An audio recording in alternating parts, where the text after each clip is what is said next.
Since the dawn of time, man has asked the question, what is the self? For millennia, very wise men have tried to answer this question, and these are their stories.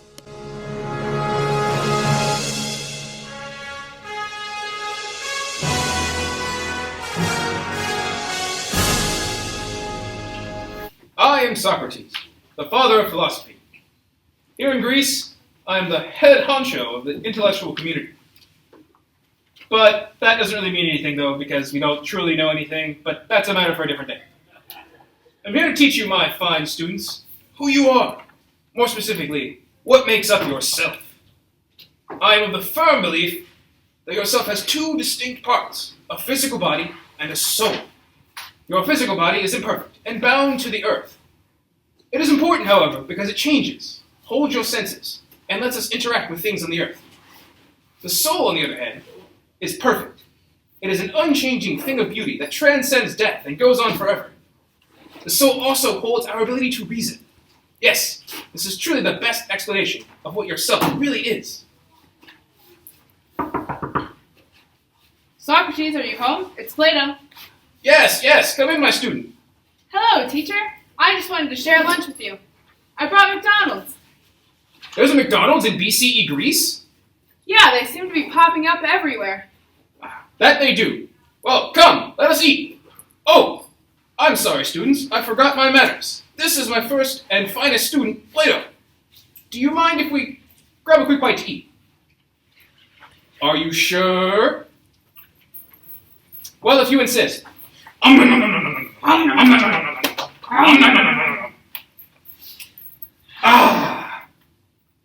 That was good. Oh, Plato, I was just telling these fine students about the definition of a two-part self.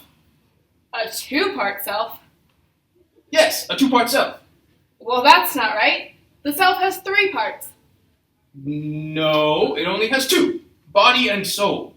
Well, I'm sorry, teacher. You're wrong on this one. The self has three distinct parts. Well, I am the teacher, and to quote the oracle, the wisest man in Athens, what I say goes. I've been meaning to talk to you about that. How was your Big Mac? It was great. The sauce tasted a little funny, though. Sort of like... Hemlock? Oh, Hades. Ugh. Ha ha ha! Now I'm the greatest teacher in all of Greece. All right, my fine students. Socrates' idea of the self is well and good, but how can our soul never change? It simply doesn't make sense. So let me tell you the true definition of the self. The self has three parts: reason, physical appetite, and passion. Reason is your logic and ability to look at situations rationally. Your physical appetite is the collection of things that your body naturally yearns for, like water and food. This is the basis part of our self. This part of yourself is very strong because it helps you to survive, but it cannot control your every action. The last of these parts is passion. The passion is the collection of your emotions like love and anger. When putting these parts together, it is easy to imagine them as a chariot with two winged horses flying through the sky. The first horse is physical appetite. The second is passion, and the charioteer is the reason. If the charioteer is not in control, the entire chariot might pull an Icarus and fly into the sun, then crash. It's as simple as that. Doesn't that make much more sense than some simple two-part self? I'm very glad that my first class as the greatest teacher in Greece went so well. I assume that you will give me a 5-star rating on ratemyprofessor.com. That is, unless you want to end up like Socrates. Ugh. What's going on?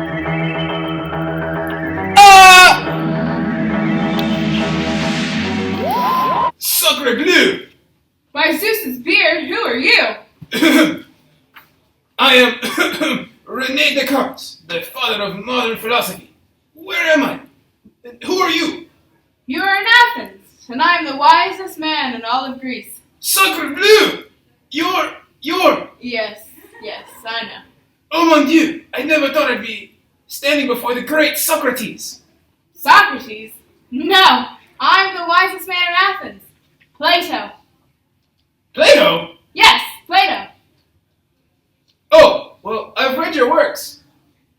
know if you're really the wisest man in Greece. I think that Socrates was. By the way, where is he? He's on vacation. What was that? Nothing. That was my cat. He's just, coughing up a hairball. That must be some hairball. He's a Greek cat. You know how hairy they tend to be. True. Anyways, back to the subject. I don't think you're the wisest man in Athens. Well, I bet my fine students would beg to differ.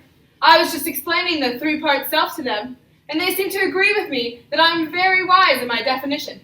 Well, that's because they haven't heard my definition of the self. I am willing to bet that once they hear my idea of the self, they won't think that you are very wise after all. All right, then why don't you inform the class of this idea of yours? All right then. Okay, class. The self, much like Socrates' definition, has two parts. How original. I'm not finished. This two-part self, however, consists of mind and the body. The mind is an internal dynamic thinking thing that has no shape or substance. It is responsible for all of our thoughts and feelings. The body, on the other hand, is simply a vessel for the mind. It is mortal, material, and subject to the laws of nature. The most important thing to remember, in order to understand the self, in my definition, is that if you can think, therefore you are yourself. Put more simply, I think, therefore I am. Surely this makes more sense than some magical flying mind chariot. See, they agree with my idea. Why, I oughta... What is that? I don't know, this just happened a second ago. Ah! Where do these guys keep falling from? Who are you? Are you alright? I'm fine. Very confused, but fine. My name is John Locke. Where am I? From what I can gather, we are in Athens, Greece. What the bleep?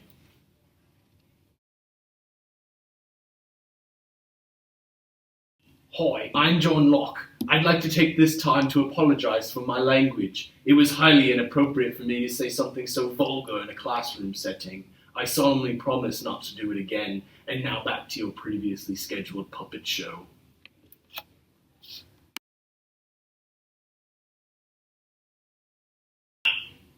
I know, right? Then who was that? Apparently the wisest man in Athens. Oh, wow, Socrates? No! Plato is the wisest man in Athens. I'm pretty sure it was, or, well, is Socrates. Ugh. Well, since you're here, I was just proving to the class here that Plato is wrong on the nature of the self. Oh, really? So, you were teaching them about the singular conscious of self? Yes, wait, no! Wait, what? Singular self? Yes, singular self. Wait, you weren't teaching them about that the self has multiple parts, were you? Why, of course I was. That's the truth. Oh, no, you've got it all wrong. Okay, class, the self consists of a conscious and aware... Hey, this is my class. Shut up, Plato! To Hades with both of you, I'm leaving. Good. Now, where was I? Oh, yes, in order to understand the self, we must first establish what it means to be a person. A person is an intelligent being that is capable of reason and can reflect on its past. A person considers itself the same person at different points in time and space. Now, since a person can think and reflect, it can have consciousness. Therefore, you can be conscious of your identity at different times and places. This consciousness of your identity through time is yourself. That's very interesting. I don't entirely agree with the idea, but it's definitely a very interesting view. Definitely much better than that jerk Plato's idea. Oh, I thank you. What's that? This again? What is it? Just give it a second.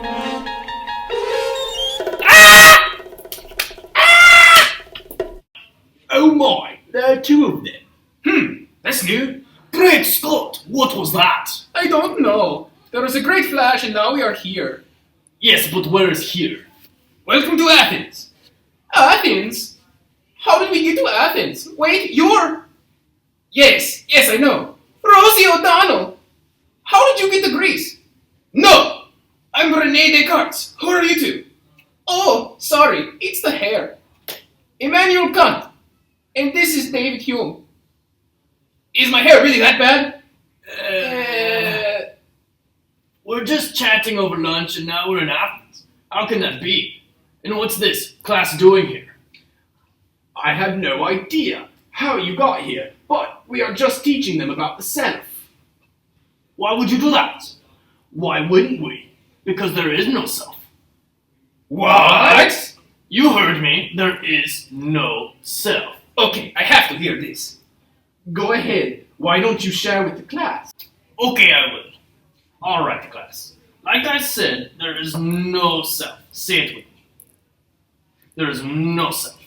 All right, now that we've made that statement, let me explain. There are two distinct entities that we humans perceive. Impressions and ideas. Impressions are those things that our basic senses can experience.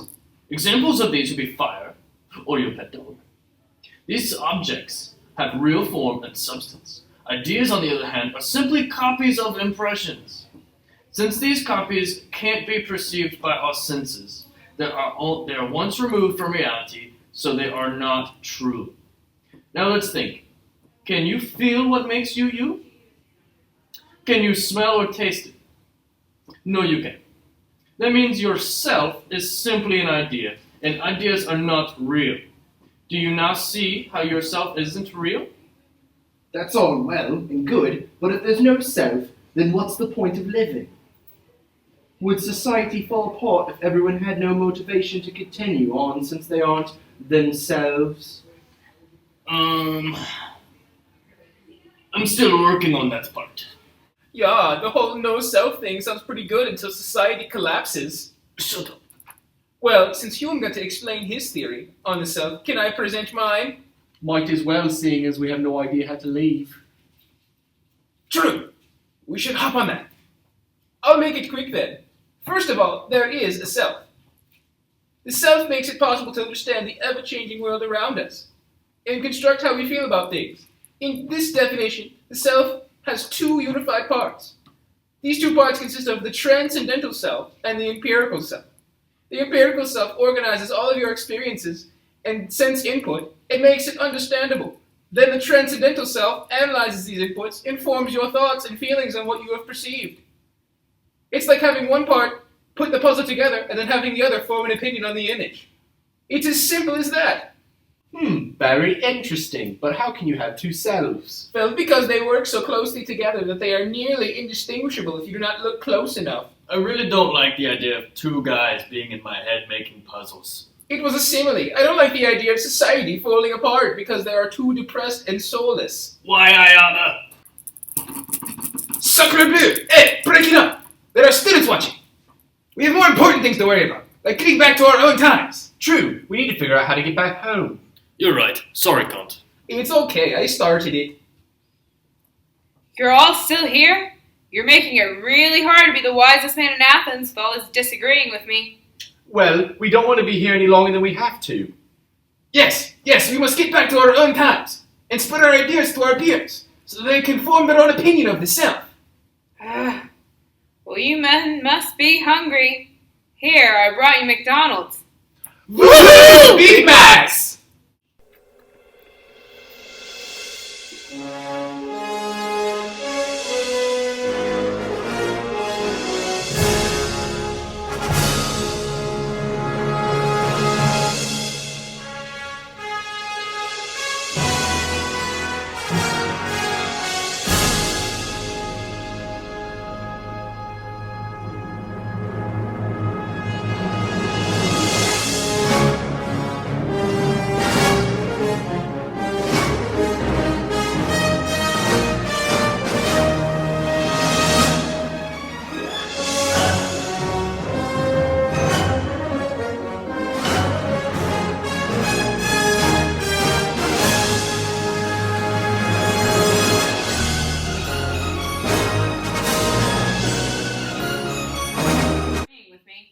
Well, we don't want to be here any longer than... All right. What's going on?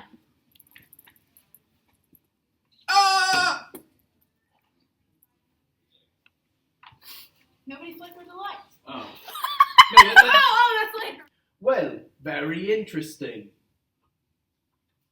you're right here.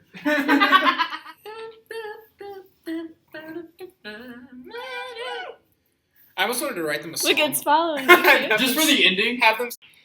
Oh my, there are two of them. Wait. Your head's. Yeah, All of your and then my heads. finger